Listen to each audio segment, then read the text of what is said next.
Hello అందరికీ.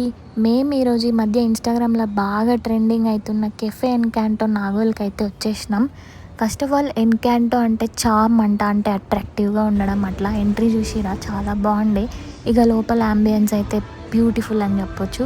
లోపల కూడా కూర్చోవచ్చు ఈడ, కానీ ఇంత మంచి యాంబియన్స్ ఎందుకు మిస్ అవ్వడని బయటనే కూర్చున్నాం మేము.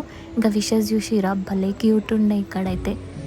మెయింటెనెన్స్ కూడా ఈడ చాలా నీట్‌గా ఉండే. అండ్ ఈవినింగ్ టైంలో దోమలు రాకుండా కూడా ఈడ మంచిగా ప్రికాషన్స్ అన్నీ తీసుకున్నారు. పర్ఫెక్ట్. చలో ఇంగ ఫుడ్ ఆర్డర్ చేద్దామని స్టార్ట్ చేసినాం. ఈడ టేబుల్ పైన క్యూఆర్ కోడ్స్ కనిపిస్తుంది కదా, దీన్ని స్కాన్ చేస్తే మెనూ వచ్చింది. చాలా వెరైటీస్ ఉన్నాయి ఈడ. మేమైతే Thai bubble tea first try చేద్దామని చేసినాం. స్పైసీగా ఉంటుంది కొంచెం. సో ఈ వెదర్‌కి బాగా సెట్ అవుతుంది కదా అనిపించి ట్రై చేసిన. నాకైతే బాగా నచ్చింది. తర్వాత వెజ్ స్పాగెటీ కూడా తీసుకున్నాం, ఇది కూడా బాగుండే. తర్వాత పిజ్జా కూడా మస్తుండే. మీరు కూడా ట్రై చేయండి కంపల్సరీ. Thank you.